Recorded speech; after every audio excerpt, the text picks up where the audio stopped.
so that the reader knows that it's not done by the Wall Street Journal. The New York Times will have a sponsored feature, and they publish it about, it's an 8-page edition. It's just like a regular newspaper. It's called Russia Today.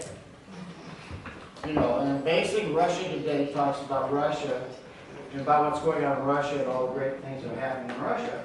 It's an 8-page supplement to the New York Times, but it's called an advertising supplement. So, you know, the New York Times is willing to publish it, but they're letting the readers know that it's a sponsor. Increasingly, we're having sponsored content called native advertising, format articles written journalistic.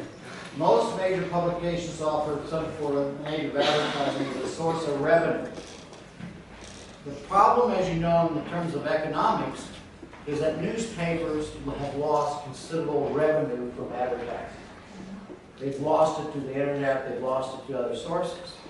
So newspapers in particular are looking for a new business model because they don't have subscribers and they don't have advertising. And so the new business model is, we'll accept sponsored features. In other words, I'm still paying perhaps, but it's sponsored. It's sponsored. For example, in terms of the Huffington Post, which is a daily sort of newspaper on the internet for us, they'll have brand pages. And what they do is they will have, the company will say, I want to, there's two things will happen. One is the company, the client, can prepare the copy and give it to the Huffington Post. Or Huffington Post has a whole staff that will write the copy for you. You know, you say, all right, I want to talk about this product and how it benefits mankind. Huffington Post writers will write that article in a journalistic way so it's informative rather than promotional. You pay for it, it goes into the brand pages. So increasingly we're finding that newspapers, radio, and television are accepting sponsored stories. And there's different ways of doing that. We have a program called National Public Radio. It's kind of a national public radio for us. Kaiser Health basically has what they call sponsors health commercials. So they give National Public Radio a grant to develop news about health. And that's another way to do it, because Kaiser Health is sponsored by Cal for Health and related in cooperation with National Public Radio. It builds credibility, it provides information and brand identity. So several methods: direct payment. You got payment to the media organization for having the staff write. The paid cooperation, that's the Kaiser Health. These are three ways that you can do sponsoring. And this goes back to paid media to a certain extent. Because you're sponsoring. You're paying, but you're paying in a way that's basically lower than an advertising, but it's provided for journalistically. So the blurring lines that we have to consider, though, some ethical questions about separation of earned and paid content. And this creates a problem. The role of PR people in placing earned content versus media buyers who buy sponsored content. And the reason for that is, if you're in public relations, you're pitching for newspapers, you really should run this article about this great company, right? And you're trying to get earned media, right? You're trying to convince a writer or a television producer that your story is newsworthy, that they will cover it.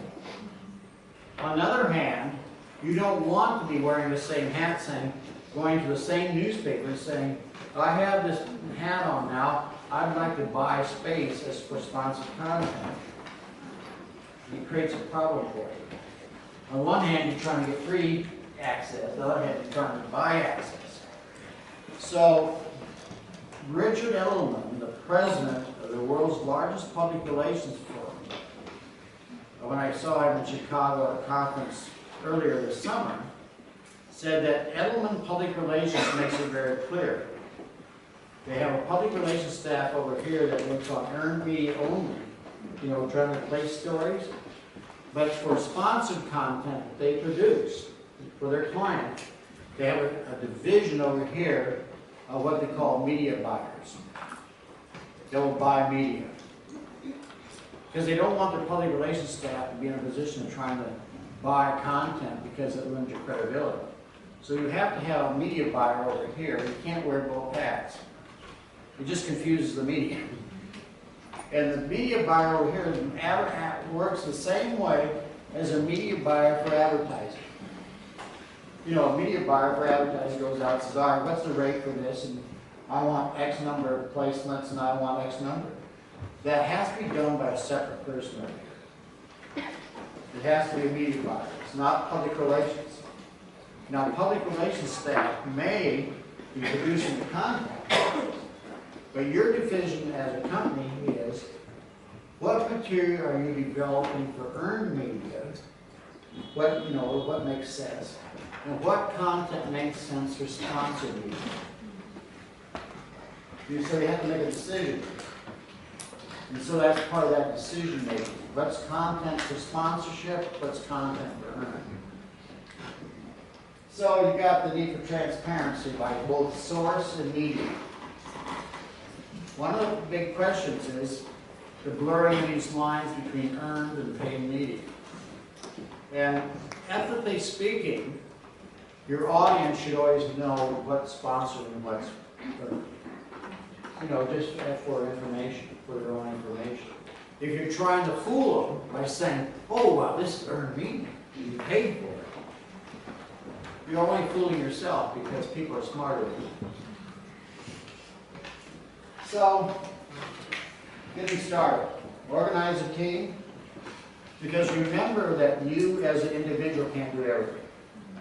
You have certain strengths. You may be an excellent writer.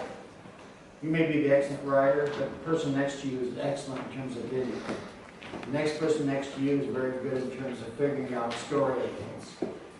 So most teams now have videographers with them, they have writers, they have journalists that are used to writing journalistic content, and they have creative people that think about story ideas. So create a team. Define your content, assign your roles, build a news center. Red Bull, for example, has the most extensive media center going in U.S. corporate history.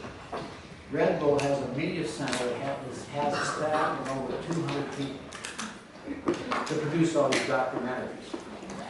Videographers is what they need. They don't need PR people per se. They need skilled technicians that are infographic people, that are documentary filmmakers, that are journalists. Closing thoughts. How to be a storyteller. Do some strategic thinking about how the organization wants to brand itself and how story